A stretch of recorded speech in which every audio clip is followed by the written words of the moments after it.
Indian geography जो कि youth competition का है। तो आज के इस वीडियो में मैं शुरू करने वाला हूँ। तो चलिए वीडियो को स्टार्ट करते हैं। लेकिन उससे पहले अगर आपको हमारा चैनल पसंद आया तो प्लीज़ लाइक, कमेंट और सब्सक्राइब करिए। तो चलिए अब वीडियो शुरू करते हैं। और अगर आपको इस क्लास का पीडीएफ चाहिए तो डिस्क्रिप्शन में लिंक दिया गया है, वहाँ से आप पीडीएफ ले सकते हैं। तो चलिए वीडियो को शुरू करते हैं। आई थिंक कि आइडिया वीडियो क्लियर होगा। तो अब चलिए शुरू करते हैं। तो चलिए अब वीडियो को स्टार्ट करते हैं हम। और अगर आपको कोई बात नहीं समझ में आएगी तो आप कमेंट करिएगा। तो यहाँ पे पहला क्वेश्चन है भारत का भौतिक भौगोलिक स्थिति के बारे में। तो जो भारत जो स्थित है, यानी भारत जो अवस्थित है वो इसका जो सही आंसर है 8 डिग्री 4 मिनट उत्तरी अक्षांश से 37 डिग्री 6 मिनट उत्तरी अक्षांश तथा देशांतर में 68 डिग्री 7 मिनट से पूर्वी देशांतर 97 डिग्री 25 मिनट। तो यहाँ पे ये हो गया पहला क्वेश्चन। दूसरा क्वेश्चन देखते हैं। भारत जो अवस्थित है, भारत इंडिया यानी इंडिया जो अवस्थित है, ये देखेंगे तो इंडिया जो है वो दक्षिणी पूर्वी गोलार्ध में अवस्थित है। और आप लोग वीडियो को लाइक कर दीजिएगा। और नेक्स्ट क्वेश्चन देखते हैं। किस राज्य में औसत समुद्री तल के संदर्भ में न्यूनतम ऊंचाई वाले बिंदु स्थित हैं? तो इसका सही जवाब हो जाएगा केरल। और कुछ फैक्ट देखते हैं ये केरल के बारे में।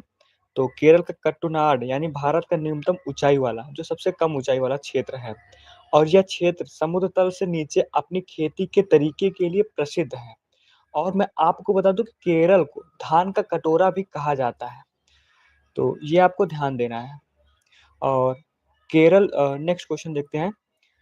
केरल के कट्टनाड केरल का कट्टानाड या कट्टनाडु प्रसिद्ध क्यों है? तो केरल का कट्टानाड या कट्टुनाडु क्यों प्रसिद्ध है?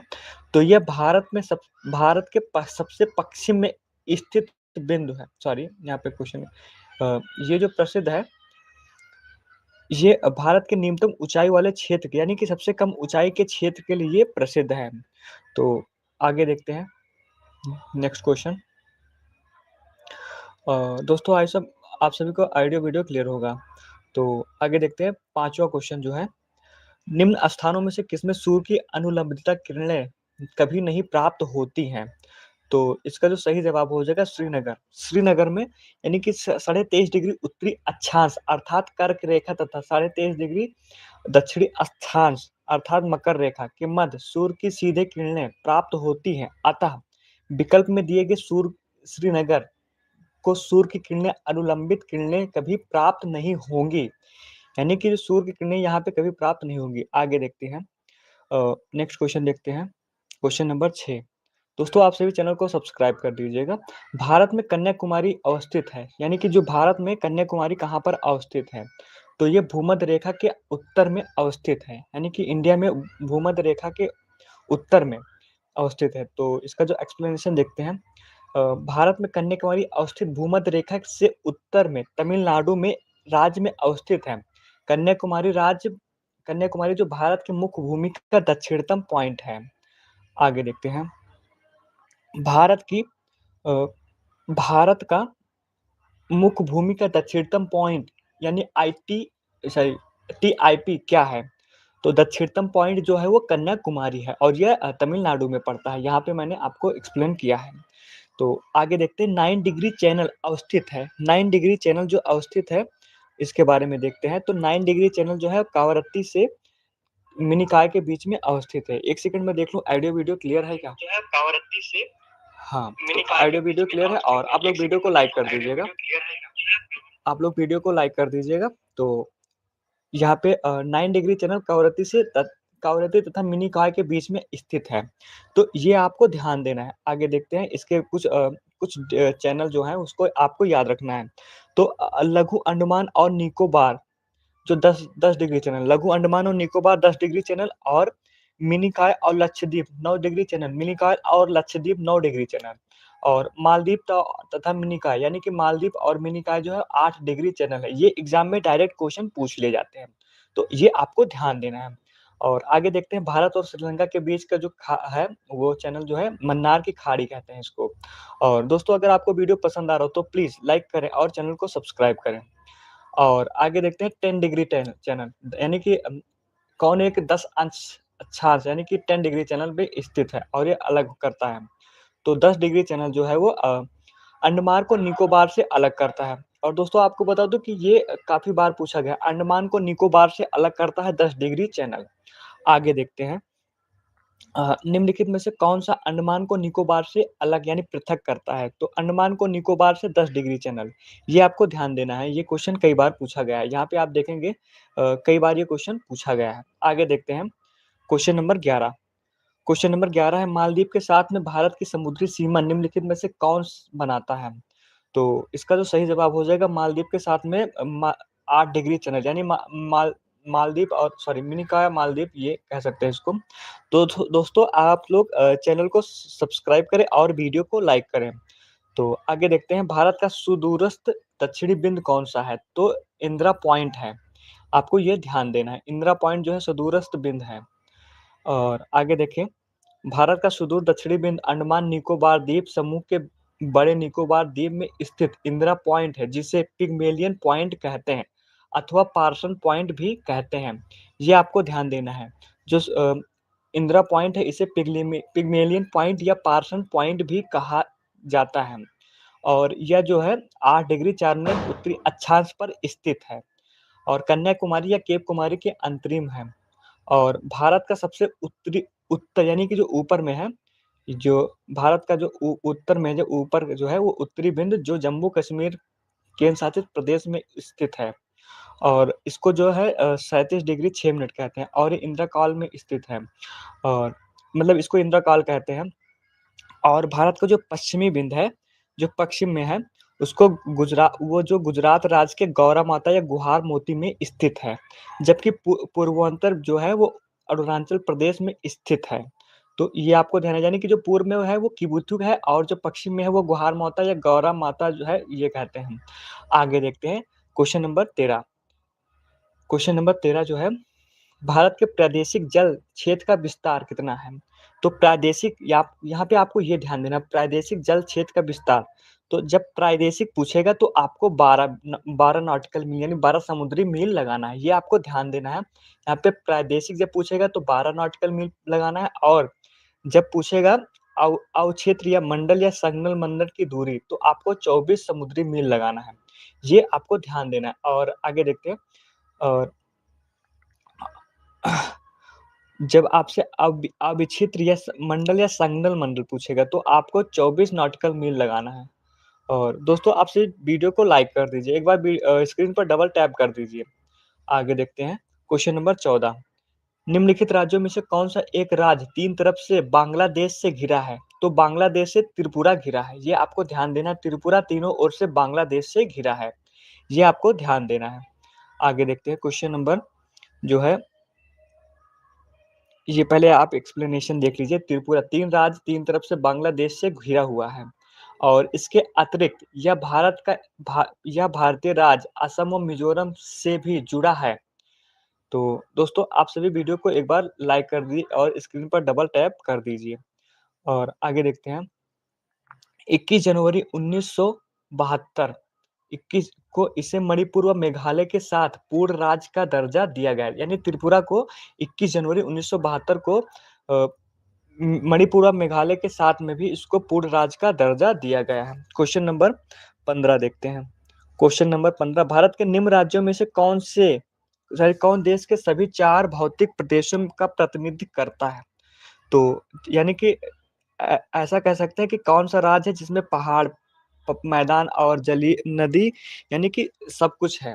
तो ये पश्चिम बंगाल है। आप यहाँ पे देखिए, जो पश्चिम बंगाल राज्य में पर्वत प्रदेश यानी कि जो पश्चिम बंगाल में यहाँ पे पर्वत भी है, यानी पर्वत जो है वो दार्जिलिंग जिला है।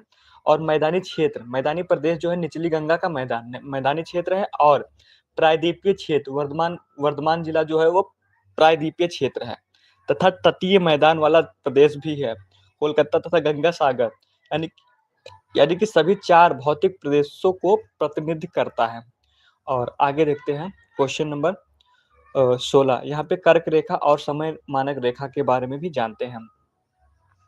तो यदि अरुणाचल प्रदेश में सूर्य उदय का समय 5 बजे है तो सौराष्ट्र यानी महाराष्ट्र कहते हैं जिसको, सौराष्ट्र में सूर्य उदय का संभावित समय क्या होगा? तो इसका सही जवाब हो जाएगा ऑप्शन नंबर डी, यानी कि 2 घंटे का फ़र्क आएगा सीधे-सीधे महाराष्ट्र और अरुणाचल प्रदेश के बीच में। ये बात आपको ध्यान देना है। और आइए एक्सप्लेनेशन भी देख लेते हैं।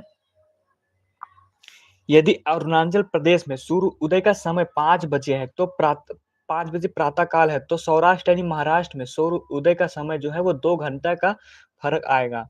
और यहाँ पे आप ये ध्यान दीजिएगा, 1 डिग्री बराबर 4 मिनट, 1 डिग्री बराबर 4 मिनट, तो 30 डिग्री यहाँ पे पूरब से पश्चिम, यानी कि जो हमारा भारत है, यहाँ पे पूरब से पश्चिम, यहाँ पे 30 डिग्री का फ़र्क आता है। तो 30 डिग्री यानी कि 1 डिग्री बराबर 4 मिनट, तो 30 डिग्री 4 तिया 12 यानी 120 मिनट, और 120 मिनट बराबर 2 घंटा।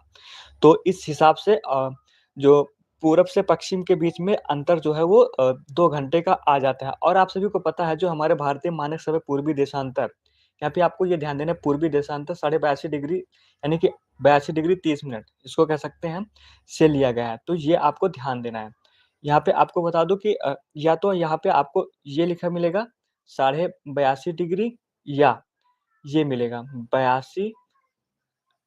82 डिग्री 30 मिनट। यहाँ पे ये नहीं लिखा मिलेगा। ये अगर लिखा मिलता है 82 डिग्री 50 मिनट, तो ये गलत होगा। ये वाला जो है 82 डिग्री 30 मिनट या 82.5 डिग्री, यही सही होगा। आपको यहाँ पे पेपर में ध्यान देना है। आगे देखते हैं। दोस्तों, अगर आपको वीडियो पसंद आ रहा है, तो प्लीज़ लाइक, कमेंट और सब्सक्राइब करें, क्योंकि वीडियो बनाने में मेहनत लगती है। तो आगे देखते हैं। क्वेश्चन नंबर 17, गुजरात के सबसे पश्चिमी गाँव और अरुणाचल प्रदेश के सबसे पूर्वी छोर में स्थित वालांग के समय में कितने घंटे का अंतराल आता है? तो ये अभी मैंने आपको बताया कि 2 घंटे का अंतराल आता है, लगभग 30 डिग्री, और 2 घंटे का फ़र्क आता है। आगे देखते हैं। क्वेश्चन नंबर 18, कर्क रेखा। कर्क रेखा निम्नलिखित में से किन राज्यों से नहीं होकर गुजरती है? तो आपको एक ट्रिक याद होगा आप सभी को, मित्र पर गमछा झार। तो मित्र पे देखेंगे, ये जो मित्र हो गया, और पर यानी त्रिपुरा, मिजोरम और पश्चिम बंगाल। मणिपुर जो है वो नहीं आता है, तो ये आपको ध्यान देना है। और आगे देखते हैं। यहाँ पे थोड़ा एक्सप्लेनेशन देखते हैं पहले इसका। कर्क रेखा भारत के 8 राज्यों से होकर गुजरती है, जो निम्न है: राजस्थान, गुजरात, मध्य प्रदेश, छत्तीसगढ़, झारखंड, पश्चिम बंगाल, त्रिपुरा, मिजोरम। अतः स्पष्ट है कि मणिपुर से कर्क रेखा नहीं गुजरती है। तो मित्र पर गमछा झार आपको याद रखना है। निम्न में से कौन से राज्य से कर्क रेखा नहीं गुजरती है? तो कर्क रेखा जो है वो मणिपुर से नहीं गुजरती है, ये आपको ध्यान देना है। क्वेश्चन नंबर 20, निम्न में से कौन सा भारतीय राज्य कर्क रेखा के उत्तर में स्थित है? तो ये आपको ध्यान देना है, कर्क रेखा के उत्तर में कौन सा राज्य स्थित है? तो मणिपुर जो है वो कर्क रेखा के उत्तर में स्थित है। और आगे देखते हैं। निम्नलिखित नगरों में से कौन कर्क रेखा के सबसे नजदीक है? तो कर्क रेखा के सबसे नजदीक जो है वो आइजोल है। और दोस्तों, आप सभी को वीडियो अगर पसंद आए, तो प्लीज लाइक, कमेंट और शेयर करें। और चलिए आगे देखते हैं। और यहाँ पे क्वेश्चन नंबर 21 है। क्वेश्चन नंबर 21 जो है, निम्नलिखित नगरों में से कौन कर्क रेखा के सबसे नजदीक है? तो कर्क रेखा के सबसे नजदीक जो आइजोल है, 23.5 डिग्री उत्तरी अक्षांश को कर्क रेखा कहा जाता है। यह भारत को लगभग 2 बराबर भागों में विभाजित करता है। यानी कि प्रश्न में दिए गए नगरों में कर्क रेखा सबसे नजदीक है, जो कि आइजोल में है, और जो कि 23 डिग्री 36 मिनट उत्तरी अक्षांश में स्थित है। और कुछ अन्य कर्क रेखा के बारे में देखते हैं हम। दोस्तों, अगर आपको वीडियो पसंद आ रहा है, तो प्लीज़ लाइक, कमेंट और सब्सक्राइब करें। एक बार वीडियो को लाइक कर दीजिए। एक बार वीडियो स्क्रीन डबल टैप कर दीजिए। जबलपुर जो है ये मध्य प्रदेश में पड़ता है, ये 23 डिग्री 11 मिनट। गांधीनगर जो है वो 23 डिग्री 13 मिनट। अगरतला जो है वो 23 डिग्री 50 मिनट, और रांची जो है वो 23 डिग्री 11 मिनट है। और भोपाल जो है वो 23 डिग्री 25 मिनट है। तो ये आपको ध्यान देना है। और देखते हैं नेक्स्ट क्वेश्चन। निम्नलिखित में से कौन सा शहर कर्क रेखा से सबसे निकट निकट है? तो कर्क रेखा जो मध्य प्रदेश का जबलपुर है, इसके सबसे निकट जो है वो जबलपुर पड़ता है, और ये 23 डिग्री 11 मिनट है। आगे देखते हैं। निम्नलिखित निम्नांकित नगरों में यानी कि जो दिया गया है इनमें कर्क रेखा की निकटतम दूरी स्थित, यानी कि जो कर्क रेखा सबसे नजदीक कौन सा है, तो ऑप्शन नंबर बी यानी कि गांधीनगर है। और अगर आपको वीडियो में गाना सुनाई दे रहा है तो उसके लिए आप स्किप कर दीजिएगा, मतलब थोड़ा इग्नोर मारिएगा, क्योंकि बगल में शादी है तो वो अभी 5 मिनट में बंद हो जाएगा। तो 80 डिग्री पूर्वांतर और कर्क रेखा का मिलान बिंदु कौन सा है, तो 80 डिग्री पूर्वांतर और कर्क रेखा का मिलान बिंदु जो है वो मध्य प्रदेश में है। आगे देखते हैं। दोस्तों अगर वीडियो पसंद आ रहा हो तो प्लीज वीडियो पे स्क्रीन पे डबल टैप करिए। आगे देखते हैं 25, क्वेश्चन नंबर 25, देशांतर में कौन सा भारत की प्रमाणिक मध्याह्न रेखा है, तो प्रमाणिक मध्याह्न रेखा कौन सी है, तो ये आपको मैंने अभी बताया था, 82 डिग्री पूर्वी, 82 डिग्री 30 मिनट जो है ये जो ऑफिशियल है। कहीं कहीं लिखा होगा 82 डिग्री 50 मिनट, 82 ऐसे लिखा होगा, एक सेकंड, कहीं कहीं पर लिखा होता है 82 डिग्री 50 मिनट, ऐसे लिखा होगा 82 डिग्री 50 मिनट, तो ये गलत होगा। सही जो है ये वाला है, तो ये आपको ध्यान देना है। और प्रमाणिक जो है वो 82.5 डिग्री पूर्वी देशांतर जो प्रयागराज के नैनी के निकट से गुजरता है, ये आपको ध्यान देना है। दोस्तों आप लोग अगर म्यूजिक सुनाई दे रही है तो उसको इग्नोर मारिए, क्योंकि अभी 5 मिनट में बंद हो जाएगा, वो डीजे गुजर रहा है, बगल में शादी है। और नेक्स्ट क्वेश्चन देखते हैं, क्वेश्चन नंबर 26, यदि भारतीय मानक समय, और अगर आप थोड़ा म्यूजिक का भी एंजॉय करना चाहें तो वीडियो देखते रहिए, मतलब सुनते रहिए, म्यूजिक भी थोड़ा एंजॉय होता रहेगा, लॉलीपॉप सुनिए। तो 26, क्वेश्चन नंबर 26 जो है, मानक समय योन्तर पर मध्याह्न है तो 120 डिग्री पूर्वी देशांतर पर स्थानीय समय क्या होगा, तो अगर 120 डिग्री पूर्वी देशांतर है तो 14:30 होगा। और आगे देखते हैं, ये अभी मैंने आपको बताया है। आगे क्वेश्चन नंबर 26, क्वेश्चन नंबर 26 है, भारतीय मानक समय की यमुनोत्तर गुजरती नहीं है, यानी कि भारतीय मानक समय की यमुनोत्तर जो है नहीं गुजरती, वो महाराष्ट्र से नहीं गुजरती है। ये आप देखेंगे कि जो हमारे भारत का जो नक्शा है वहां से ऐसे जो एक लाइन गुजरती है, ये वाली की बात हो रही है। तो आंध्र प्रदेश से गुजरती है, छत्तीसगढ़ से, उत्तर प्रदेश से गुजरती है, और महाराष्ट्र से नहीं गुजरती है, ये आपको ध्यान देना है। क्वेश्चन नंबर 28, क्वेश्चन नंबर 28 जो है, एक सेकंड, क्वेश्चन नंबर 28 है, निम्नलिखित में से कौन सा एक कथन भारतीय मानक समय यमोत्तर के सबसे नजदीक स्थित है, तो ये मिर्जापुर जो है, मिर्जापुर भारतीय मानक यमोत्तर के सबसे नजदीक है, जो कि मिर्जापुर नैनी ऐसे ऑप्शन में आएगा। तो भारतीय मानक समय यमोत्तर 82.5 डिग्री पूर्वी देशांतर किस नगर से होकर गुजरती है, तो इलाहाबाद, यानी इलाहाबाद कहीं कहीं ऑप्शन में रहता है, कहीं कहीं मिर्जापुर नैनी रहता है, ये आपको ध्यान देना है। और कुछ शहर के देशांतर रेखाओं के बारे में जानते हैं, जो अच्छा देशांतर रेखा जो इलाहाबाद से होकर गुजरती है, और मानक समय निकट के प्रमुख कुछ शहर हैं उसके बारे में जानते हैं। तो लखनऊ के निकट, लखनऊ जो है 81 डिग्री पूर्वी देशांतर, ये उत्तर प्रदेश वाले ध्यान देंगे। लखनऊ जो है 81 डिग्री पूर्वी देशांतर, रीवा जो है 81 डिग्री 19 मिनट, सागर जो है 78 डिग्री 50 मिनट, उज्जैन जो है ये मध्य प्रदेश वाले ध्यान देंगे 75 डिग्री 43 मिनट, होशंगाबाद, होशंगाबाद वालों 77 डिग्री 45 मिनट, और भोपाल जो है 77 डिग्री 30 मिनट, हैदराबाद जो है वो 78 डिग्री 29 मिनट, बेंगलुरु जो है 77 डिग्री 40 मिनट। और आगे देखते हैं, भारत में सबसे पहले निम्नलिखित में से किस राज्य में सूर्य दिखाई देता है, तो ये आप सभी को पता है, अरुणाचल प्रदेश, यानी कि सुबह का देश भी कहते हैं इसको, और सुबह का राज्य कहते हैं इसको, यहाँ पे सबसे पहले सूर्य दिखाई देता है। भारत में सबसे पहले सूर्य अरुणाचल प्रदेश में दिखाई देता है। भारतीय मानक समय रेखा इसी रूप में इसकी स्थापना 20 फरवरी 1987 को हुई थी। इसकी राजधानी ईटानगर है, यानी कि अरुणाचल प्रदेश का जो स्थापना है 1987 में हुआ था। आगे देखते हैं क्वेश्चन नंबर 31, क्वेश्चन नंबर 31 है, भारत के नई शस्त्रविद को सूर्य उदय की पहली किरण निम्नलिखित में से किस देशांतर में पर देखी जाती है, तो जो अरुणाचल प्रदेश है वो 23.5 92 डिग्री 23 मिनट में है, तो ये आपको ध्यान देना है। आगे देखते हैं क्वेश्चन नंबर जो है 32 देखते हैं। क्वेश्चन नंबर 32 है, निम्नलिखित में से कौन सा स्थान भारत का ग्रीनविच मीन टाइम कहा जाता है? तो ग्रीनविच मीन टाइम कहा जाता है भारत का उज्जैन को कहा जाता है। प्राचीन काल से उज्जैन को समय की गणना के लिए केंद्रीय पॉइंट कहा जाता था, इसलिए उज्जैन को भारतीय ग्रीनविच कहा जाता है। मुगल काल में जय सिंह द्वितीय द्वारा उज्जैन, दिल्ली, जयपुर, मथुरा तथा वाराणसी में वेधशालाओं के निर्माण के लिए भी जाना जाता है। आगे देखते हैं राज्य एवं संघ शासित प्रदेश यानी कि स्टेट और यूटी के बारे में देखते हैं।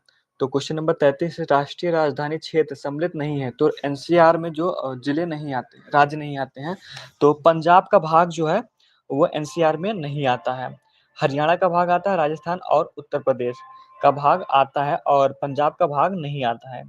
और आइए आगे देखते हैं कि किस एरिया का कितना भाग आता है।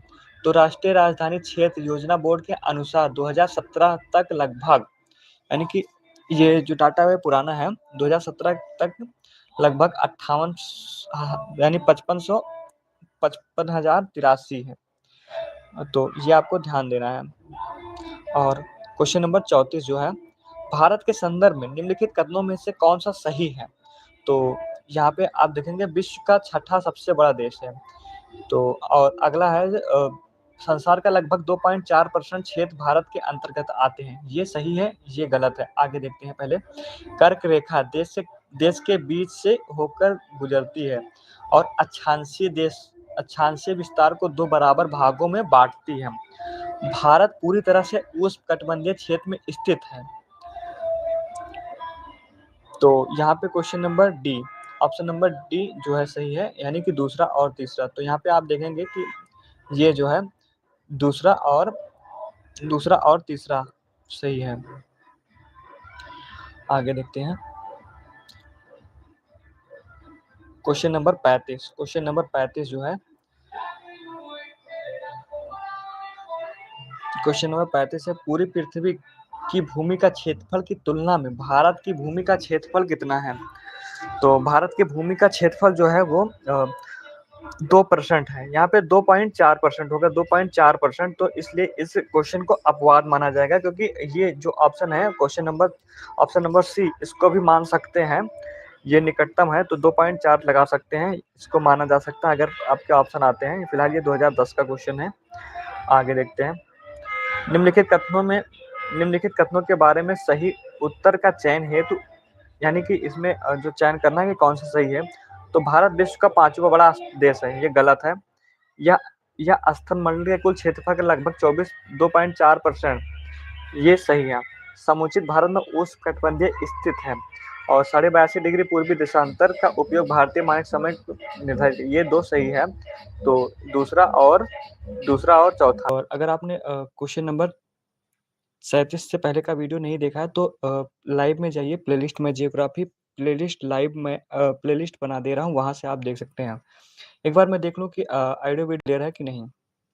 वहाँ से आप देख सकते हैं।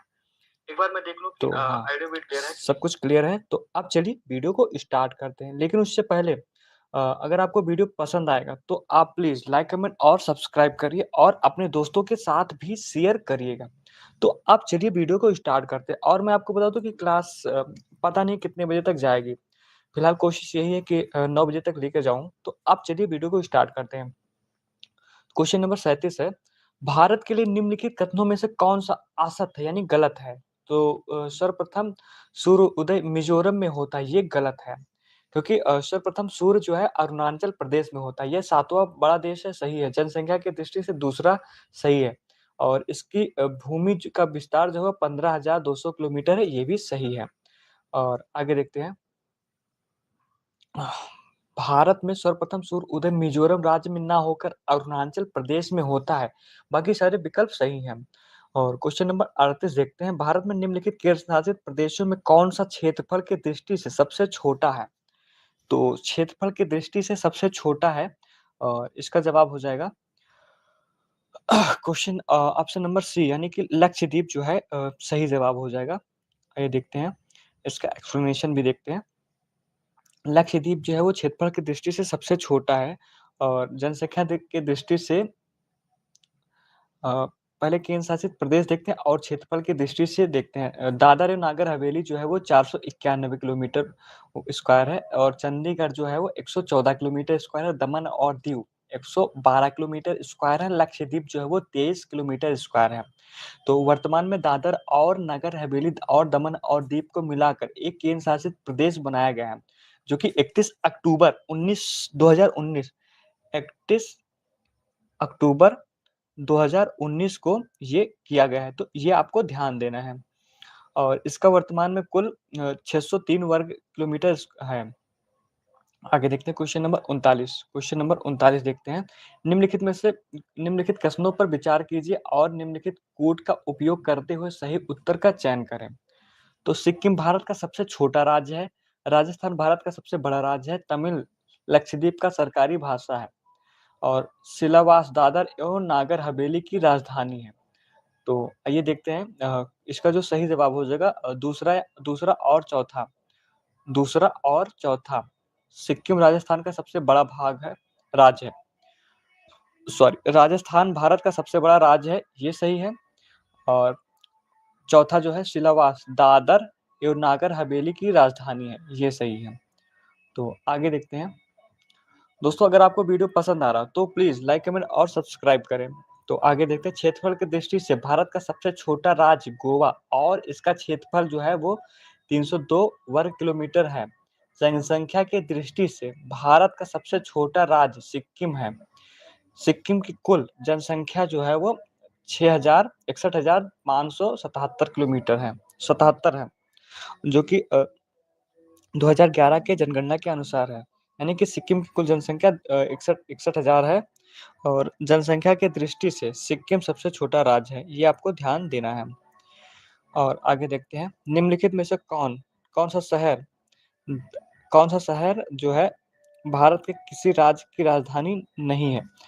जो इसमें से कौन सा शहर है जो भारत के किसी भी राज्य की राजधानी नहीं है। रांची जो है, सॉरी एक सेकंड, गुवाहाटी जो है वो असम में पड़ता है, लेकिन किसी भी राज्य की राजधानी नहीं है। गुवाहाटी असम राज्य में स्थित पूर्वांचल भारत का सबसे बड़ा राज्य है। भारत का सबसे बड़ा शहर है, लेकिन यह किसी भी राज्य की राजधानी नहीं है। असम की राजधानी जो है दिसपुर है और शहर के भीतर स्थित होने के कारण यह शहर का सबसे बड़ा है। और यह शहर कोलकाता के बाद पूर्वी भारत का दूसरा सबसे बड़ा महानगरीय क्षेत्र भी है। आगे देखते हैं क्वेश्चन नंबर 41। सूची राज्य और राजधानियों का सुमेलित कीजिए। सूची और राज्य। तो असम असम की राजधानी जो है, इसका आइए यहाँ पे मिलान कर लेते हैं। तो असम का दिसपुर, नागालैंड कोहिम, अरुणाचल प्रदेश ईटानगर, मेघालय शिलांग। तो ये आपको ध्यान देना है। आगे देखते हैं क्वेश्चन नंबर 42। भारत के निम्नलिखित राज्यों में से उनके क्षेत्रीय आकार के अवरोही क्रम को व्यवस्थित कीजिए। तो अवरोही क्रम को व्यवस्थित करना है, तो क्वेश्चन नंबर इसका जो सही जवाब है 3 2 1 4, यानी कि सबसे पहले राजस्थान आएगा, फिर मध्य प्रदेश, फिर आंध्र प्रदेश, फिर उत्तर प्रदेश।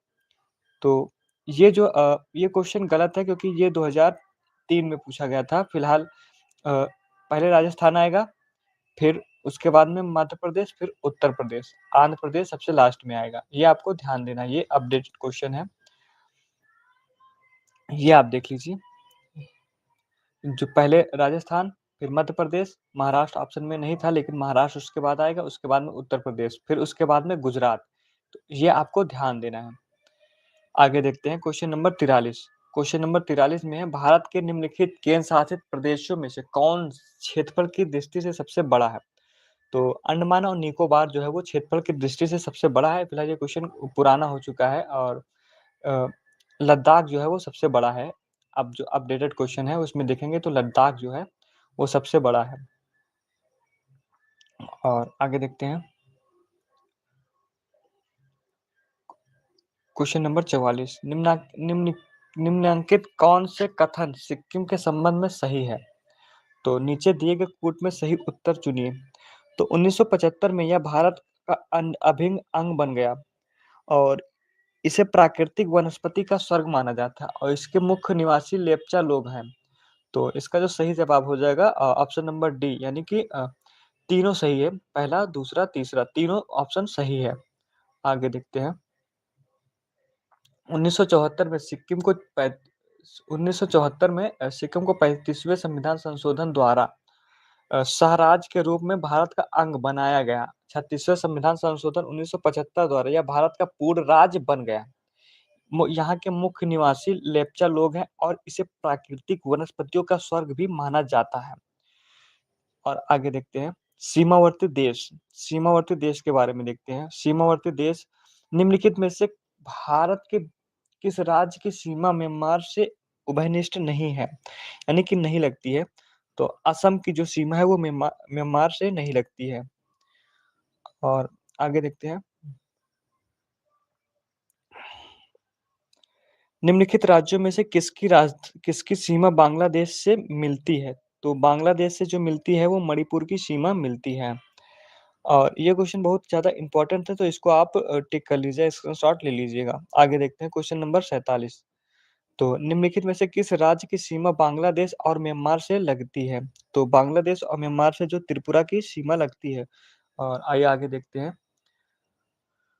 मिजोरम की सीमा बांग्लादेश और म्यांमार की से लगती है। त्रिपुरा की सीमा बांग्लादेश से मणिपुर और नागालैंड की सीमा से भी लगती है। आगे देखते हैं क्वेश्चन नंबर 48। म्यांमार सीमा के सहारे निम्नलिखित में से भारतीय राज्यों के उत्तर से दक्षिण का सही क्रम बताइए।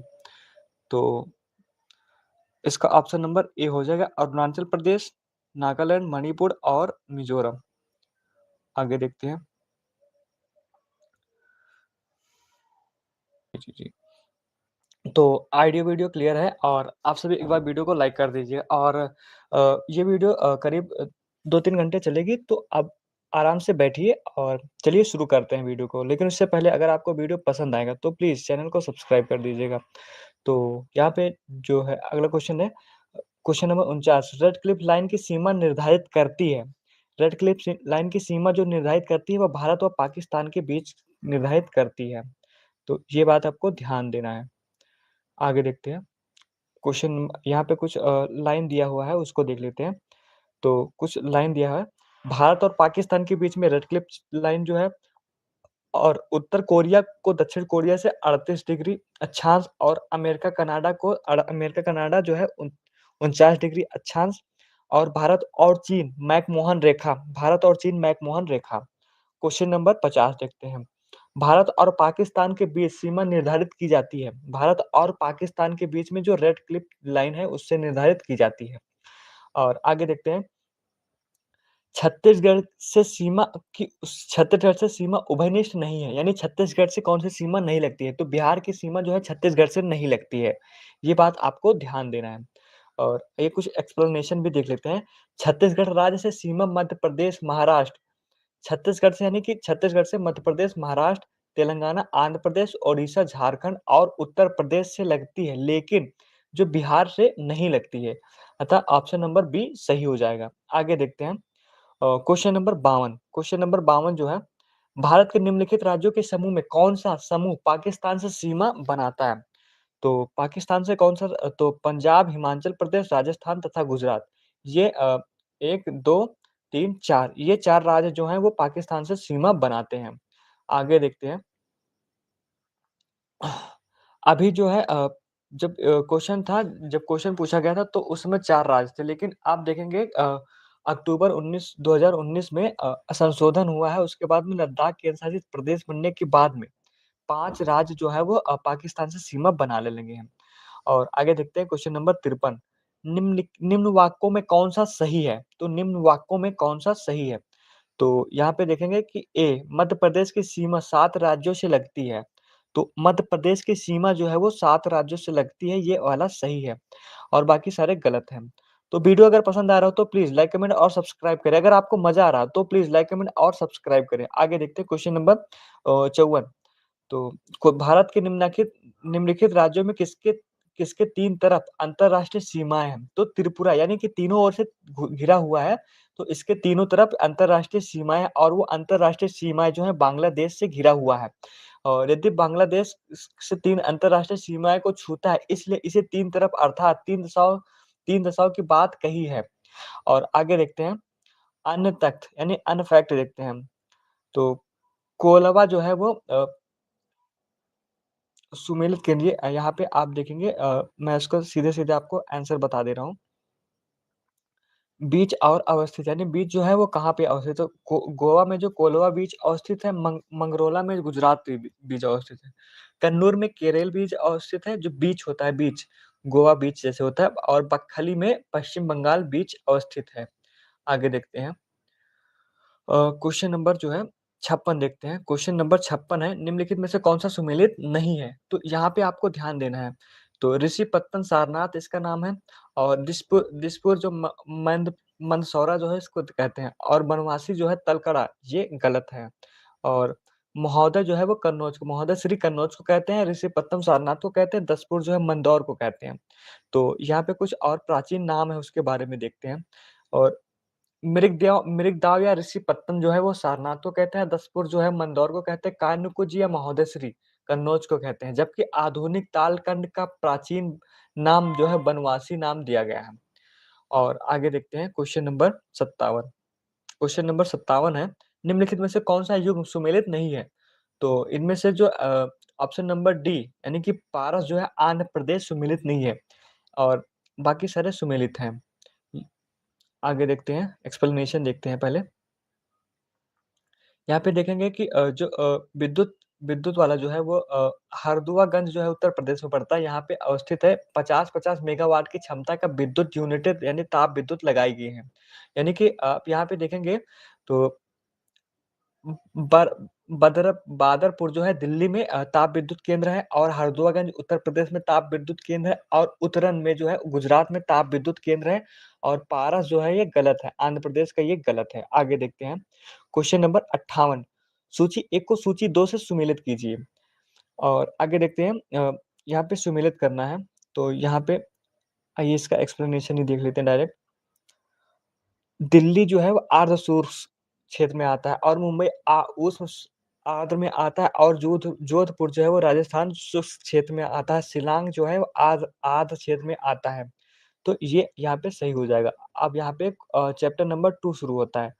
तो पर्वतीय पठार और मैदानी क्षेत्र, पर्वतीय पठार और मैदानी क्षेत्र क्वेश्चन चैप्टर 2 शुरू होता है। तो यहाँ पे देखते हैं निम्नलिखित में से कौन-सी चोटी भारत में नहीं है? तो भारत में कौन-सी चोटी नहीं है? तो यहाँ पे इसका जो ऑप्शन है ए और बी यानी कि गुराल मांधावत और नामचा बरवा ये दोनों जो है वो भारत में नहीं है। गुराल मांधाता चोटी भारत में स्थित ना होकर तिब्बत यानी कि चीन के मानसरोवर झील के पास स्थित हिमालय का एक पर्वतीय नाम है। जबकि नामचा बरवा अरुणाचल प्रदेश और तिब्बत की सीमा के पास में कामेत पर्वत उत्तराखंड के गढ़वाल क्षेत्र में है तथा नंगा पर्वत जो है वो जम्मू कश्मीर के पास अधिकृत क्षेत्र में स्थित है। आगे देखते हैं, मैकाल रेंज निम्नलिखित में से कहाँ स्थित है? मैकाल रेंज निम्नलिखित में से कहाँ स्थित है? तो मैकाल जो है वो छत्तीसगढ़ में स्थित है। और आगे देखते हैं मैकाल पर्वत श्रेणी भारत के छत्तीसगढ़ राज्य में स्थित है। मैकाल पर्वत जो है राजपीपला पहाड़ी महादेव पहाड़ी सतपुरा श्रेणी का एक पूर्वी विस्तार है। सतपुरा पर्वत श्रेणी सर्वोच्च चोटी यानी कि सतपुरा की जो पर्वत चोटी है वो सबसे ऊंची चोटी 1350 मीटर की है। तो ये आपको ध्यान देना है। आगे देखते हैं निम्न पर्वत श्रेणी में किसके मध्य लेह अवस्थित है? जो लेह कहाँ पर अवस्थित है? जास्कर और लद्दाख के बीच में, जास्कर और लद्दाख के बीच में लेह अवस्थित है। भारत के लद्दाख केंद्र शासित प्रदेश में स्थित नगर जो है वो जास्कर तथा लद्दाख पर्वत श्रेणी के मध्य में स्थित है। और आगे देखते हैं, सूची 1 को सूची 2 से सुमेलित करना है। तो आगे देखते हैं, इसका डायरेक्ट एक्सप्लेनेशन ही देख लेते हैं हम। सूची 1 को सूची 2 से सुमेलित करना है। तो बटेश्वर पहाड़ी जो है वो भागलपुर बिहार में पड़ता है और बरेली श्रृंखला जो है कर्नाटक में पड़ता है। चिन श्रृंखला जो है मणिपुर में पड़ता है। धोसी पहाड़ी जो है महेंद्रगढ़ यानी हरियाणा में पड़ता है। आगे देखते हैं, निम्नलिखित पर्वत श्रृंखलाओं के में से कौन सी हिमालय पर्वत श्रृंखला में अवस्थित है? तो इसके जो ऑप्शन है चेओंग और अन्नामलाई और लोसांग और सिलुमलाई। तो यहाँ पे देखेंगे तो पहला यानी कि ऑप्शन नंबर ए, पहला और दूसरा चेओंग और लोसांग जो है ये हिमालय पर्वत श्रेणी में स्थित है। बाकी जो है वो परा तिब्बत और आगे देखते हैं प्रायद्वीपीय जो पर्वत श्रेणी है उसमें स्थित है। आगे देखते हैं निम्नलिखित में से कौन सी जम्मू और कश्मीर केंद्र शासित प्रदेश की सबसे लंबी पर्वत श्रृंखला है? तो पीर पंचाल श्रृंखला जो है वो जम्मू और कश्मीर की सबसे लंबी पर्वत श्रृंखला है। आगे देखते हैं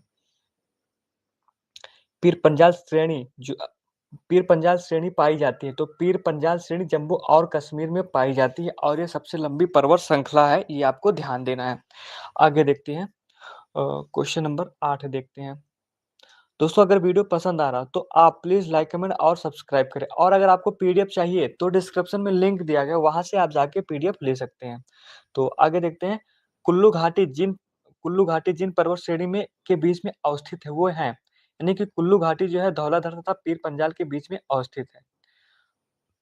आगे देखते हैं कुल्लू घाटी धौलाधर और पीर पंजाल के बीच में अवस्थित है। आगे देखते हैं हिमालय में त्रिशूल शिखर के संदर्भ में निम्नलिखित कथनों में से कौन सा कथन सही है?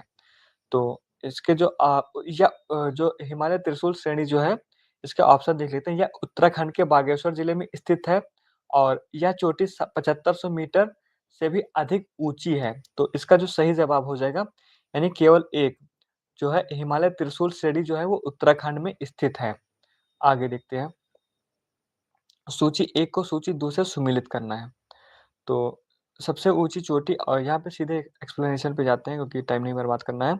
तो यहाँ पे देखेंगे तमिलनाडु तमिलनाडु जो है वो तमिलनाडु की जो तमिलनाडु राज्य में जो सबसे ऊँची चोटी है वो दोडा बेट्टा चोटी है और राजस्थान की जो सबसे ऊँची चोटी है वो गुरु शिखर चोटी है और नागालैंड की सबसे ऊँची चोटी जो है वो सागर माता है और मध्य प्रदेश की सबसे ऊँची चोटी जो है वो धूपगढ़ है।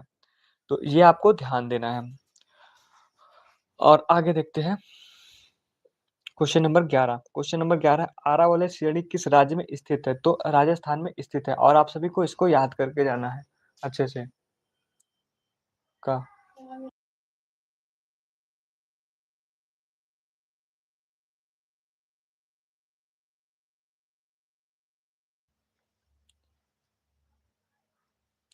आगे देखते हैं क्वेश्चन नंबर जो है 12 देखते हैं। क्वेश्चन नंबर 12 निम्नलिखित श्रेणियों को दक्षिण से उत्तर की ओर क्रमशः व्यवस्थित कीजिए तथा नीचे दिए गए कूट में से सही उत्तर बताइए। तो जो है उत्तर से दक्षिण दक्षिण से उत्तर की ओर ले जाना है यानी कि दक्षिण से उत्तर की ओर ले जाना है। तो यहाँ पे देखेंगे पहले आएगा दक्षिण में धौलाधर आएगा, उसके बाद में जास्कर आएगा, उसके बाद में लद्दाख श्रेणी आएगा, उसके बाद में काराकोरम श्रेणी आएगा। तो ऐसे आपको ध्यान देना है। तो इस हिसाब से जो है ऑप्शन नंबर ए सही हो जाएगा। और आगे देखते हैं निम्नलिखित में से कौन-सा पर्वतीय क्रम सबसे पुराना है? तो आरावली जो है वो सबसे पुराना है, ये आपको ध्यान देना है। और ये बहुत बार पूछा जा चुका है, वैसे आप सभी को याद हो गया होगा। और आगे देखते हैं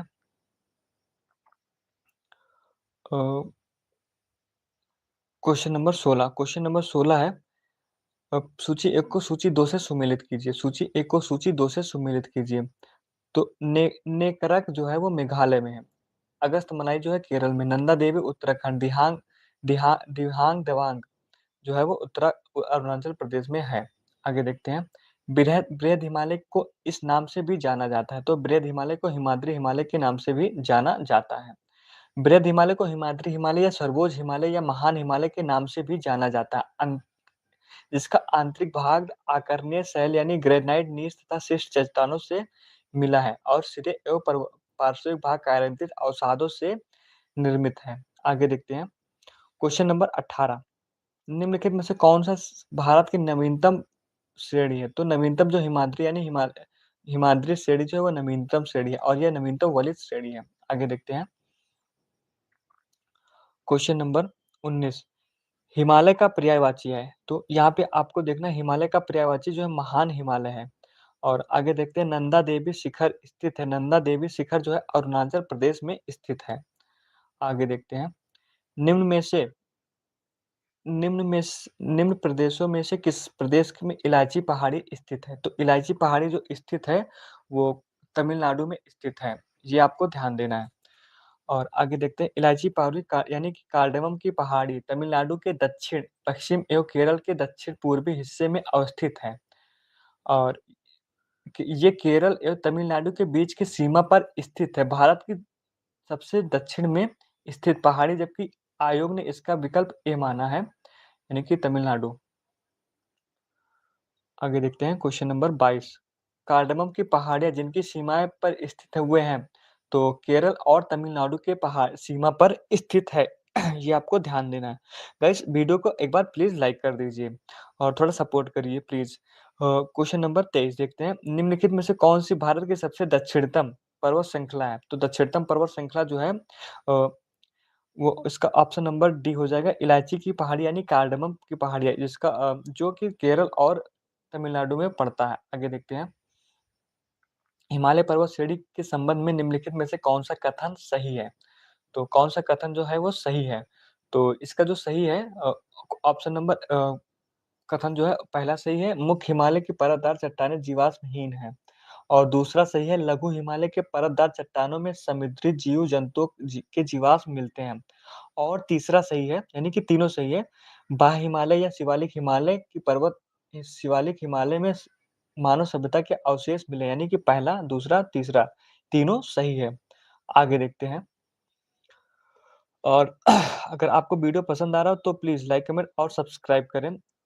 और मध्य भारत में स्थित पहाड़ियों का पश्चिम से पूर्व में निम्नलिखित सही क्रम व्यवस्थित कीजिए। तो सही क्रम जो है वो सतपुड़ा, उसके बाद में महादेव, फिर मैकाल, फिर छोटा नागपुर।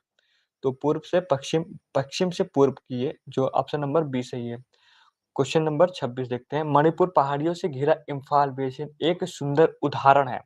तो सुंदर उदाहरण है सोवेरियन मैदान का एक सुंदर उदाहरण है। और आइए इसका एक्सप्लेनेशन भी देखते हैं। मणिपुर पहाड़ियों से घिरा इम्फाल बेसिन एक सुंदर सोवेरियन मैदान का उदाहरण है। जो सोवेरियन मैदान किसी पूर्ववर्ती झील के स्थान पर निर्मित मैदान है, और वो जो मालवा के मलबा के जमे होते रहने से उसकी तली में उत्थान होना तथा जल के सूखे जाने के परिणाम स्वरूप बनता है। तो ये आपको ध्यान देना है। आगे देखते हैं। क्वेश्चन नंबर 27 जो है वो कंचनजंगा शिखर स्थित है। कंचनजंगा शिखर जो है स्थित है, वो भारत में स्थित है। और आगे देखते हैं। क्वेश्चन नंबर 28 देखते हैं। सीधे सबसे ऊँची चोटी जो है केरल की सबसे ऊँची चोटी अनायमुड़ी है, और नागालैंड की सबसे ऊँची चोटी सागरमती है, उत्तराखंड की सबसे ऊँची चोटी नंदा देवी है, और तमिलनाडु की सबसे ऊँची चोटी जो डोडा बेटा है।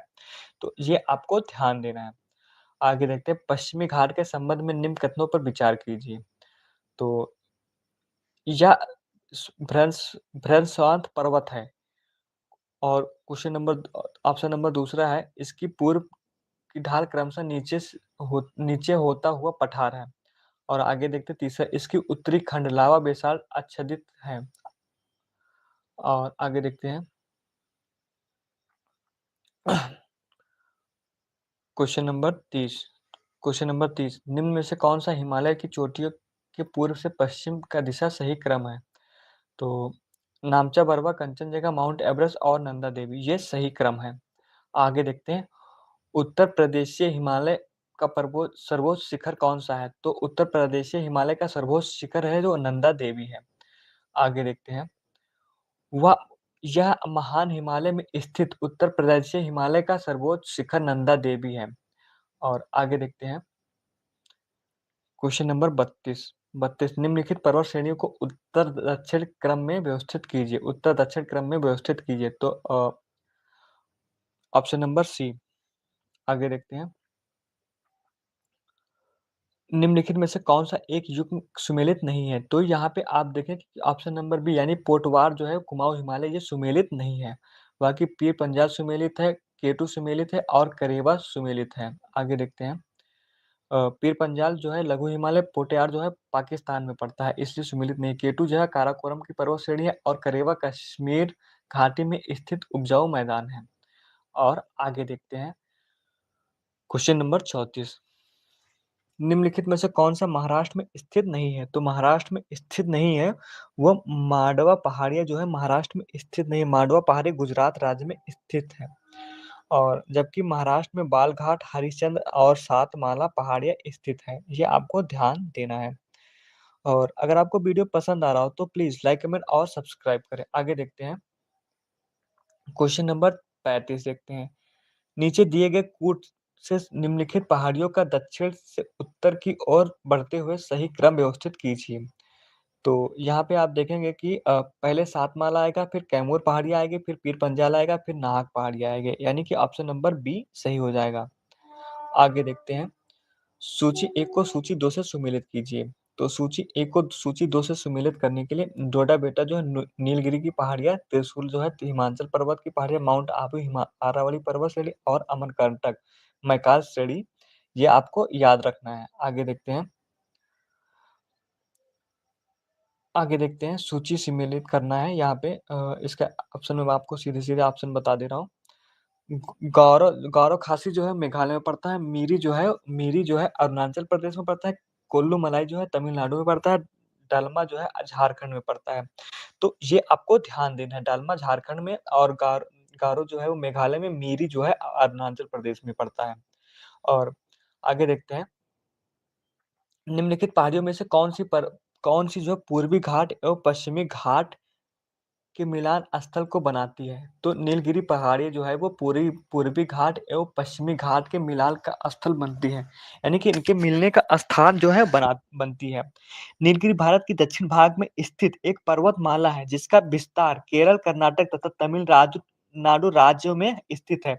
इसी पर्वतमाला में पूर्वी तथा पश्चिमी घाट का संगम होता है और पर्वतमाला की सर्वोच्च ऊंची चोटी डोडा बेटा 2637 मीटर इसी पर्वतमाला में स्थित है। आगे देखते हैं, क्वेश्चन नंबर 39। क्वेश्चन नंबर 39, भारतीय प्रायद्वीप की सबसे ऊंची चोटी कौन सी है? तो अनीमुड़ई जो है वो सबसे ऊंची चोटी, यानी कि दक्षिण भारत की सबसे ऊंची चोटी जो है अनीमुड़ी है, और अनाईमुड़ी जिसको अन्नामलाई कहते हैं। अ, भारतीय प्रायद्वीप की सबसे ऊंची चोटी अनाईमुड़ी है जो अन्नामलाई पहाड़ी पर स्थित है। इसकी ऊंचाई जो है 2695 मीटर है। भारतीय प्रायद्वीप की दूसरी सर्वोच्च ऊंची चोटी वो 2637, यानी कि पहली जो सबसे आप यहाँ पे देखेंगे 2695, 2637 सेकंड नंबर पे जो है डोडा बेटा है। यहाँ पे आप देख लीजिए कि डोडा बेटा जो सेकंड नंबर पे है, ऐसे आपको ध्यान देना है। पहली जो है अनाईमुड़ी जो है वो 2695, दूसरी डोडा बेटा, ये आपको ध्यान देना है। आगे देखते हैं, क्वेश्चन नंबर 40, भारतीय प्रायद्वीपीय की सबसे ऊंची चोटी जो है वो, अभी मैंने आपको बताया, प्रायद्वीपीय की सबसे ऊंची चोटी जो है वो महाबलेश्वर जो है, ये आपको ध्यान देना है। क्वेश्चन नंबर 41, निम्नलिखित राज्यों में कौन सा पटकाई पहाड़ियों के संलग्न में नहीं है? तो यहाँ पे देखेंगे त्रिपुरा नहीं है। आगे देखते हैं, महाराष्ट्र में पश्चिम घाट को किस नाम से जाना जाता है? महाराष्ट्र में पश्चिम घाट को किस नाम से जाना जाता है? तो सतहद्री पहाड़ियों के नाम से जाना जाता है। और आगे देखते हैं, क्वेश्चन नंबर 43 जो है मिलान करना है। तो गरजात पहाड़ियाँ जो है ओडिशा में पड़ता है, मांडवा पहाड़ियाँ गुजरात में, नल्ला मलाई पहाड़ियाँ आंध्र प्रदेश में, सेराय पहाड़ियाँ जो है तमिलनाडु में पड़ता है। तो ये आपको ध्यान देना है। आगे देखते हैं, नंगा पर्वत कहाँ पर स्थित है? नंगा पर्वत जो है वो जम्मू कश्मीर में स्थित है। नंगा पर्वत जम्मू कश्मीर में स्थित है। और जम्मू कश्मीर श्रीनगर राज्य का पर जवाहर सुरंग संबंधित है, यानी कि जवाहर सुरंग जो है वो संबंधित है, वो पीर पंजाल श्रेणी से संबंधित है। आगे देखते हैं, क्वेश्चन नंबर 46, अंडमान और निकोबार द्वीप समूह में सबसे अधिक ऊंचाई वाली चोटी कौन सी है? तो सैंडल पीक है। सैंडल पीक जो है वो अंडमान और निकोबार द्वीप समूह में सबसे अधिक ऊंचाई वाली चोटी है, सैंडल पीक। आगे देखते हैं, अंडमान और निकोबार द्वीप समूह में सबसे ऊंची चोटी सैंडल पीक है। और अंडमान निकोबार द्वीप समूह में प्रमुख चोटियों इस प्रकार, यानी कि कुछ इंपॉर्टेंट चोटी जो है वो देखते हैं। माउंट माउंट थुलियर जो है वो 642 मीटर है, और माउंट डियोवाली जो है वो 515 मीटर है, और माउंट कियाबो जो है वो 460 मीटर है, और हैरियट जो है वो 450 मीटर है। आगे देखते हैं, क्वेश्चन नंबर 47 देखते हैं, पर्वत शिखर में कौन सा एक भारत में अवस्थित है? तो नंदा देवी जो है वो भारत में अवस्थित है। आगे देखते हैं, क्वेश्चन नंबर 47, क्वेश्चन नंबर 48 देखते हैं। क्वेश्चन नंबर 48, निम्नलिखित में से कौन-सा सबसे नवीन पर्वत है? तो न सबसे नवीन पर्वत जो है वो पर्वत श्रेणी जो है वो शिवालिक नवीन पर्वत श्रेणी है। आगे देखते हैं। क्वेश्चन नंबर 49, सूची 1 को सूची 2 से सुमेलित कीजिए और नीचे दिए गए कूट का सही क्रम बताइए। तो सूची 1 को सूची 2 से सुमेलित करते हैं। आगे देखते हैं, इसका सीधे ऑप्शन पे आते हैं। हिमालय जो है वलित पर्वत है और सह्याद्री जो है प्रशांत पर्वत है और राजमहल जो है ज्वालामुखी और नीलगिरी जो है वो अवशिष्ट पर्वत है। तो ये आपको ध्यान देना है। आगे देखते हैं। आगे देखते हैं, मध्य भारत जो है वो विंध्य पर्वत श्रेणी है और तमिलनाडु जो है नीलगिरी पर्वत श्रेणी है।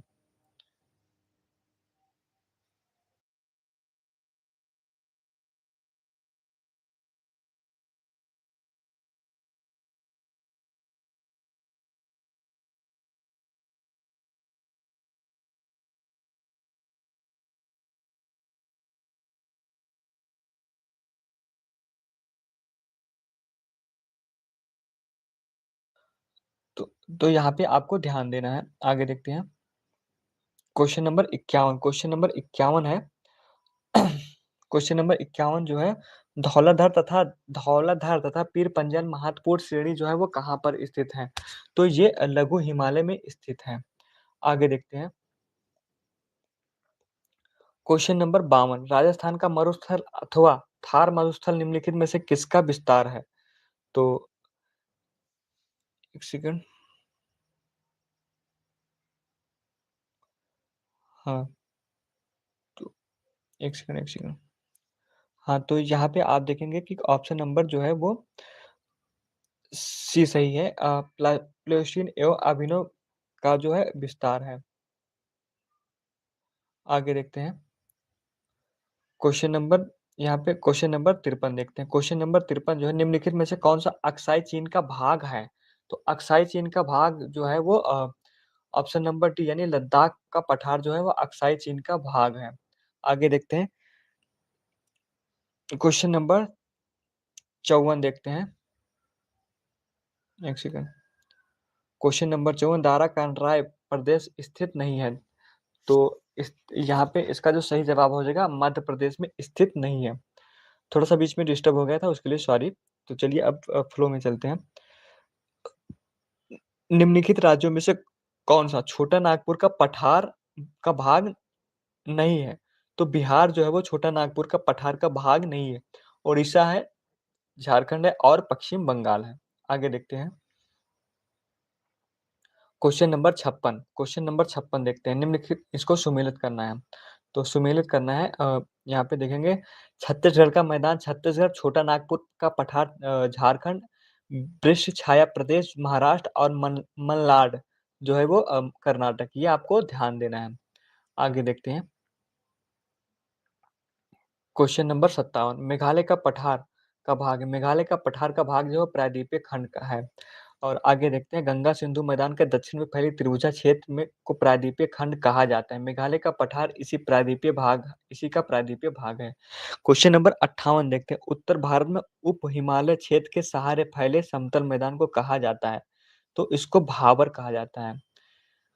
आगे देखते हैं, भारत उत्तर भारत में उप हिमालय क्षेत्र के सहारे फैले समतल मैदान को भावर कहा जाता है। यह 8 से 10 किलोमीटर चौड़ाई में फैला हुआ है, जो शिवालिक पहाड़ी के गिरिपथ समांतर में विस्तृत है और इस मैदान में हिमालय पर्वत से निकलने वाली नदियों को बड़ी मात्रा में पत्थर, कंकड़, बजरी आदि लेकर जमा करती हैं। आगे देखते हैं, भावर का जो उदाहरण है, वो गिरिपथ का मैदान जो है वो भावर का उदाहरण है। आगे देखते हैं, क्वेश्चन नंबर 60। क्वेश्चन नंबर 60 है, नीचे दिए गए वाक्य में जिनमें कथन ए कारण तथा कथन डी सही कहा गया है। तो यहाँ पे देखते हैं, राजस्थान भारत के बृहद मैदान का विस्तार है और इसका जो कारण जो है, आरावली श्रेणी दक्कन का पठार की उत्तरी सीमा पश्चिमी सीमा बनाती है इसलिए। तो इसका जो सही जवाब हो जाएगा ऑप्शन नंबर बी, यानी कि ए तथा आर दोनों सही है, परंतु ए आर की व्याख्या नहीं कर रहा है। आगे देखते हैं, निम्नलिखित में से भारत के कौन प्राचीनतम भाग है? तो भारत का जो कौन-सा प्राचीनतम भाग है? दक्कन का पठार जो है वो भारत का प्राचीनतम निर्माण माइकोजेक महाकल्प के क्रिप्शियन युग से है और इस क्षेत्र में 600 से 3000 मीटर तक के बेसाल्टिक लावा का जमाव मिलता है। इसके अपरदन से काली मृदा का निर्माण भी होता है। तो दक्कन के पठार से होता है, ये आपको ध्यान देना है। और यहाँ से शुरू होता है कि तीसरा चैप्टर शुरू होता है, यानी कि 3 चैप्टर हम लोग कंप्लीट कर चुके हैं। अपवाह तंत्र यानी कि ड्रेनेज सिस्टम जिसको कहते हैं, तो यहाँ से शुरू होता है। सिंधु का उद्गम यानी सिंधु नदी का उद्गम कहाँ से होता है? तो सिंधु नदी का उद्गम जो है वो कैलाश श्रृंखला से होता है। और आगे देखते हैं, कैलाश श्रृंखला से सिंधु नदी का उद्गम होता है। कैलाश पर्वत श्रेणी तिब्बत में स्थित तथा इसी श्रेणी में स्थित बोखारचू हिमनद से सिंधु नदी का उद्गम होता है। भारत में हिमालय की नदियों में यह सबसे पश्चिमी नदी है। इसकी सहायक नदियां झेलम, चिनाब, रावी, व्यास, सतलज, जास्कर, गोमल, द्रास है और शिगार, कुर्रम, काबुल तथा गिलगित है।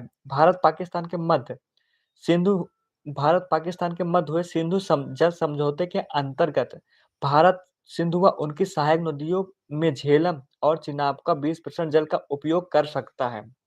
और आगे देखते हैं, निम्नलिखित नदियों में किसका उद्गम भारत में नहीं है? तो सतलज का उद्गम जो है वो भारत में नहीं है, बाकी ब्यास, चिनाब और रावी का उद्गम जो है वो भारत में है। सतलज सतलज नदी नदी जो है वो तिब्बत के पठार की राकस ताल की झील में से निकलती है, जहाँ इसे लांगचेन खंबा के नाम से जाना जाता है। यह भारत में प्रवेश करने वाला लगभग 400 किलोमीटर लंबी तथा सिंधु के समांतर में प्रवाहित होती है तथा शिपकिला दर्रा से होकर भारत में प्रवेश करती है, जबकि ब्यास, चिनाब और रावी नदी का उद्गम भारत में होता है। आगे देखते हैं, निम्नलिखित नदियों में कौन सी एक हिमालय नदी 3 श्रेणियों के आर-पार काटती है? तो इसका जो सही जवाब हो जाएगा सतलज हो जाएगा।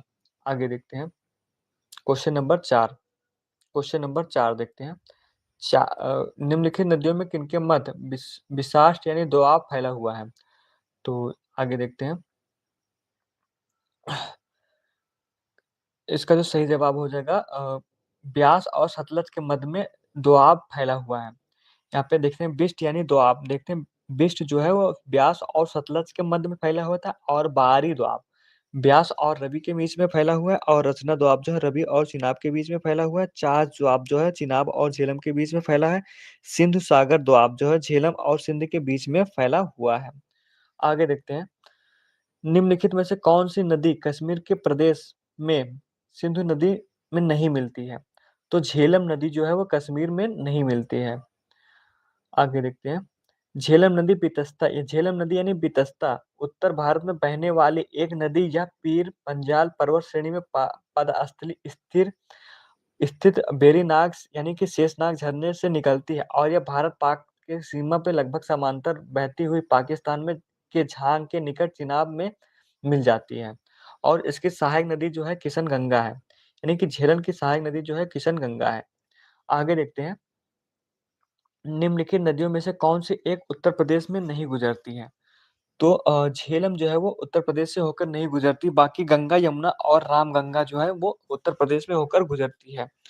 और आगे देखते हैं किशन गंगा की सहायक नदी कौन सी है? किशन गंगा की सहायक नदी अभी मैंने आपको बताया और झेलम जो है वो किशन गंगा की सहायक नदी है। झेलम जो है वो किशन गंगा की सहायक नदी है। आगे देखते हैं, क्वेश्चन नंबर 8 निम्नलिखित नदियों में से कौन से एक लद्दाख और जास्कर पर्वत श्रेणी के मध्य प्रवाहित होती है?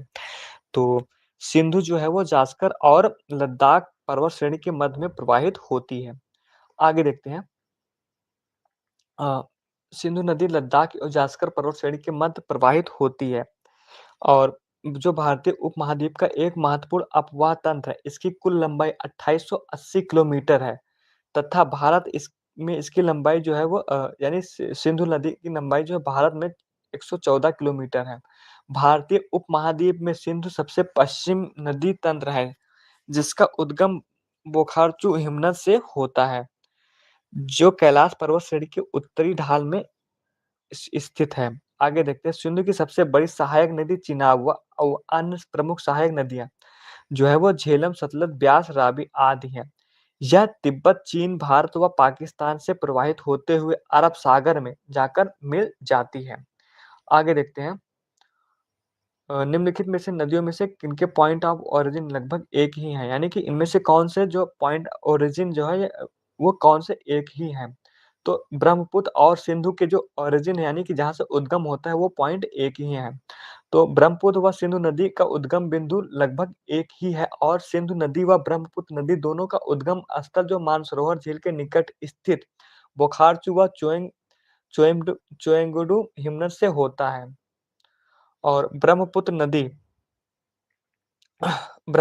को तिब्बत में सांगपो कहा जाता है, भारत में दिहांग व ब्रह्मपुत्र कहा जाता है, बांग्लादेश में जमुना के नाम से जाना जाता है। असम घाटी में, जिसमें विश्व का सबसे बड़ा नदी द्वीप माजुली प्रमुख है, जिसे ओसम सरकार द्वारा यानी असम सरकार द्वारा अब जिले के रूप में मान्यता प्राप्त कर दी गई है, यानी कि नदी को एक जिले के रूप में मान्यता प्राप्त कर दी गई है। भारत में भारत में ब्रह्मपुत्र नदी की प्रमुख सहायक नदियां मानस, दिबांग, बूढ़ी, दिहांग, लोहित, धनश्री, कपिल, जिया, बरेली आदि हैं। तो ये आपको ध्यान देना है। आगे देखते हैं। लेह अवस्थित है, यानी कि जो लेह है वो कहाँ पर अवस्थित है। तो सिंध नदी के दाएं तट पर अवस्थित है, ये आपको ध्यान देना है। तो आगे देखते हैं। लेह जिला केंद्र शासित प्रदेश लद्दाख में स्थित है और यह समुद्र तल से करीब 1,15,000 फीट की ऊंचाई पर, सॉरी 11,500 फीट की ऊंचाई पर स्थित श्रीनगर से 160 मील पूर्व तथा यरकन से लगभग 300 मील दक्षिण लद्दाख पर्वत श्रेणी के आंचल में ऊपरी सिंधु के दाहिने तट से 4 मील की दूरी पर स्थित है। और आगे देखते हैं।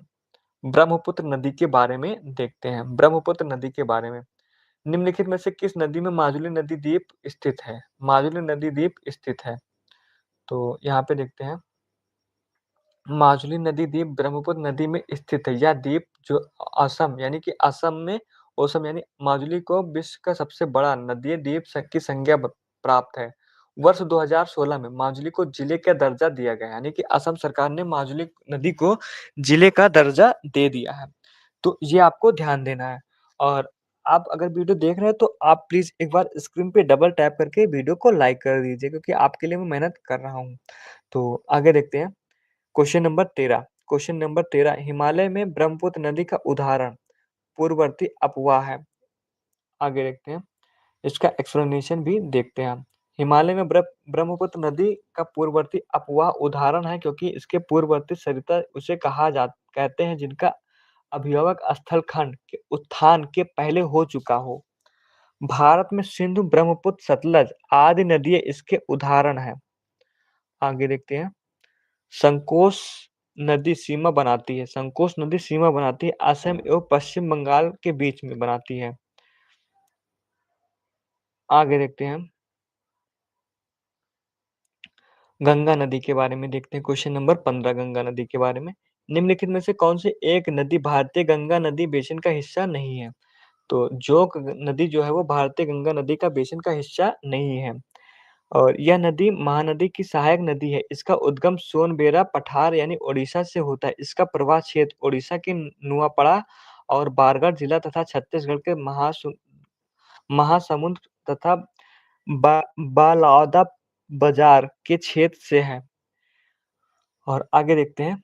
विष्णुप्रयाग निम्नलिखित में से किन नदियों के संगम पर स्थित है। तो विष्णुप्रयाग जो है वो धौलीगंगा और अलकनंदा के संगम में स्थित है। तो ये आपको ध्यान देना है। आगे देखते हैं। सूची मिलान करना है यहाँ पे।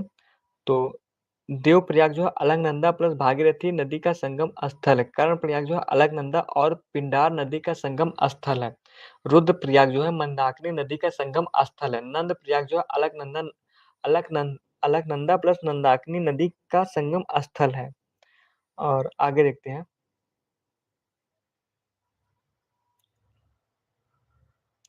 एक सेकंड। क्वेश्चन नंबर 18 निम्नलिखित कथनों पर परीक्षण करें और नीचे दिए गए कोड का सही उत्तर दें। देवप्रयाग अलकनंदा और भागीरथी नदी के संगम स्थित है। संगम पर स्थित है। रुद्रप्रयाग अलकनंदा एवं मंदाकिनी नदी के संगम पर अवस्थित है। अलकनंदा नदी बद्रीनाथ से बहती है। केदारनाथ आदि शंकराचार्य द्वारा स्थापित बड़ी पीठ के रूप में जाना जाता है। तो यहाँ पे पहला सही है, दूसरा सही है, तीसरा सही है, ये चौथा गलत है। आगे देखते हैं। Question number 19। क्वेश्चन नंबर 19 जो है, निम्न में से किस नदी के तट पर बद्रीनाथ का प्रसिद्ध मंदिर स्थित है? तो अलकनंदा के तट पर जो बद्रीनाथ का प्रसिद्ध मंदिर स्थित है। अलकनंदा नदी के तट पर बद्रीनाथ और मंदाकिनी नदी के तट पर केदारनाथ धाम स्थित है। अलकनंदा मंदाकिनी नदी के संगम पर रुद्रप्रयाग पर होता है। आगे देखते हैं। निम्नलिखित में से किस स्थान पर भागीरथी एवं अलकनंदा नदी परस्पर मिलते हैं? तो ये जो है देवप्रयाग पर मिलते हैं। आगे देखते हैं। दोस्तों, अगर आपको वीडियो पसंद आ रहा तो प्लीज लाइक, कमेंट और सब्सक्राइब करें। और आगे देखते हैं। निम्नलिखित स्थानों में कहाँ भागीरथी एवं अलकनंदा नदियां मिलती हैं? तो देवप्रयाग में मिलती हैं। और आगे देखते हैं। निम्नलिखित में से कौन सी नदी गंगा की सहायक नदी है? तो गंगा की जो सहायक नदी है वो सोन नदी जो है वो गंगा की सहायक नदी है। सोन नदी अमरकंटक की पहाड़ियों से निकलकर मध्य प्रदेश, उत्तर प्रदेश तथा बिहार से बहती हुई पटना बिहार में गंगा में मिलती है। और इस नदी के रेत में सोने के कण पाए जाते हैं, इसलिए इसे स्वर्ण नदी की संज्ञा भी दी जाती है। तो आगे देखते हैं। कोसी नदी का स्रोत स्थित है। कोसी नदी का जो स्रोत है वो स्थित है, वो माउंट एवरेस्ट के उत्तर से स्थित है। आगे देखते हैं। फरक्का के बाद में नदी की प्रमुख धारा का नाम जाना जाता है, तो पद्मा के रूप में जाना जाता है। आगे देखते हैं। Question number 25। क्वेश्चन नंबर 25 है, निम्नलिखित में से गंगा की कौन सी सहायक नदी के पास उत्तरी धारा है? तो सोन नदी जो है वो उत्तरी धारा है। आगे देखते हैं। क्वेश्चन नंबर 26, निम्नलिखित में से कौन सोन नदी का वास्तविक उद्गम स्रोत है? तो शहडोल जिले के अमरकंटक। आगे देखते हैं।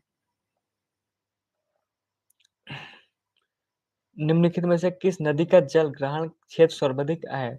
तो जल ग्रहण क्षेत्र जो है वो सोन नदी का सबसे अधिक है, और इसकी लंबाई जो है वो 780 किलोमीटर है। आगे देखते हैं। गंगा नदी का उदाहरण। गंगा नदी का जो उदाहरण है वो पूर्वती अपवाह का है। आगे देखते हैं। Question number 29।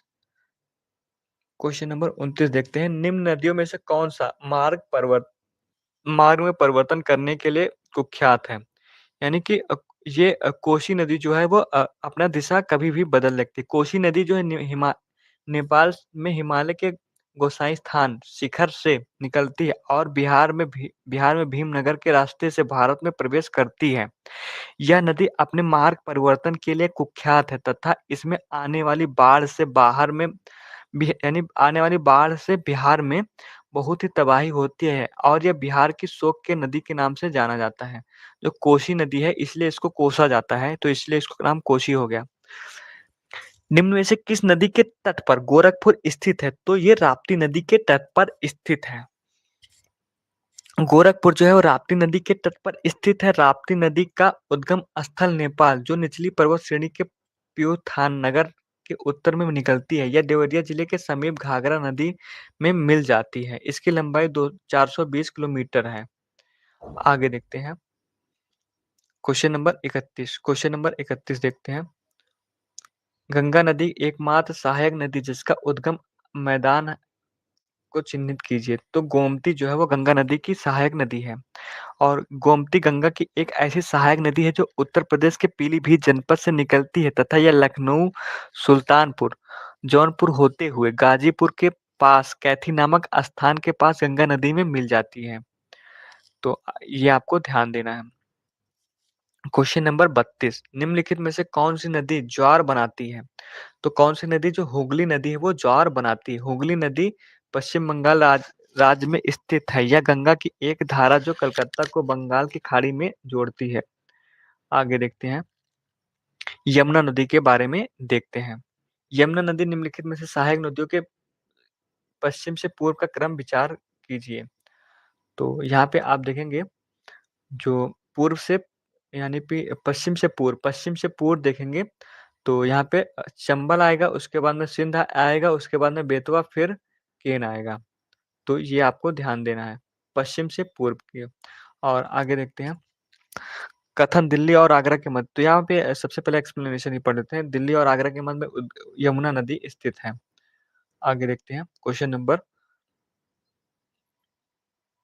35। बेतवा नदी मिलती है, बेतवा नदी जो मिलती है वो यमुना नदी से मिलती है। बेतवा नदी जो है यमुना नदी से मिलती है। बेतवा नदी मध्य प्रदेश के रायसेन जिले में विंध्य पर्वत श्रेणी के से उद्गमित होती है। इसकी लंबाई 480 किलोमीटर है। यह हरिपुर उत्तर प्रदेश में यह हमीरपुर के यानी कि हमीरपुर उत्तर प्रदेश में आकर यमुना में मिल जाती है। यमुना की अन्य सहायक नदियां केन व चंबल है। आगे देखते हैं, निम्नांकित में से सरिता समूह वाला मालवा पठार को विच्छेदित करता है। तो यहाँ पे देखेंगे कि option number C, Chambal Betwa बीन जो है वो विच्छेदित करता है। आगे देखते हैं, चंबल बेतवा बीना एवं केन सरिता समूह का मालवा पठार का विच्छेदित करता है। मालवा का पठार आरावली बिल श्रेणी के मध्य स्थित एक लावा निर्मित पठार है। आगे देखते हैं, नर्मदा नदी के बारे में देखते हैं। तो नर्मदा नदी निम्न से कौन सी नदी घाटी बेसिन क्षेत्रफल की दृष्टि से सबसे बड़ी है? तो क्वेश्चन नंबर, इसका जो ऑप्शन नंबर है वो सी सही है। और राष्ट्रीय जल आयोग के अनुसार महानदी उपवाह तंत्र क्षेत्र 1,41,579 वर्ग किलोमीटर। महानदी का उद्गम फारसी गांव रायपुर जिले के छत्तीसगढ़ से होता है। आगे देखते हैं, 38। निम्नलिखित में से कौन सी नदी भारतीय नदी का युग्म भ्रंश घाटी से होकर बहती है? तो नर्मदा एवं ताप्ती नदी। आगे देखते हैं, क्वेश्चन नंबर 39। क्वेश्चन नंबर 39 जो है, नर्मदा नदी अपने मुहाने से एस्चुरी का निर्माण करती है, ना कि डेल्टा का निर्माण करती है। नर्मदा नदी भ्रांस घाटी से बहते हुए नर्मदा नदी का उद्भव है वो अमरकंटक के पठार से है तथा यह भारत की पश्चिमी वाहिनी नदियों में से सबसे प्रमुख है। इस प्रकार कारण सही परंतु कथन गलत है। हाँ ठीक। Question number 40। क्वेश्चन नंबर 40 है, निम्न नदियों में से कौन सी रिफ्ट घाटी से होकर बहती है? तो रिफ्ट घाटी से होकर नर्मदा नदी बहती है। आगे देखते हैं, क्वेश्चन नंबर 41। नर्मदा नदी एवं ताप्ती नदियों के मध्य में स्थित है। सतपुरा श्रेणी जो है वो नर्मदा और ताप्ती नदी के बीच में स्थित है। आगे देखते हैं, क्वेश्चन नंबर 42। नर्मदा तथा ताप्ती नदियों द्वारा घिरे हैं। तो जो है सतपुरा पर्वत श्रेणी जो है नर्मदा और ताप्ती नदी के बीच में घिरा है। Question number 43। निम्नलिखित में से कौन नर्मदा और ताप्ती नदियों के बीच जल विभाजक का निर्माण करती है? तो सतपुरा श्रेणी जो है वो जल विभाजक का कार्य करती है। भारत में भ्रंशन घाटी बहने वाली नदी, तो स्वर्ण रेखा जो है वो भ्रंशन घाटी बहने वाली नदी के नाम से जाना जाता है। आगे देखते हैं, क्वेश्चन नंबर 45। क्वेश्चन नंबर 45 जो है, निम्नलिखित में से कौन सी नदी ज्वारनद मुख बनाती है? तो नर्मदा नदी जो ज्वारनद मुख बनाती है। आगे देखते हैं, क्वेश्चन नंबर 46। नर्मदा प्रवाहित होती है तो सतपुरा श्रेणी और बिंद श्रेणी के मध्य होती है। आगे देखते हैं, क्वेश्चन नंबर 47। निम्न पश्चिमी वाहिनी नदियों में कौन सी दो पर्वत श्रेणी के बीच में बहती है? तो नर्मदा नदी बहती है। आगे देखते हैं, तो गाइस अगर आप सभी को वीडियो पसंद आया तो प्लीज लाइक कमेंट और सब्सक्राइब करें। और अगले के यहाँ से आगे जो यानी कि पेज नंबर जो है 25 से आगे का वीडियो में अगले वीडियो में बताऊंगा। थैंक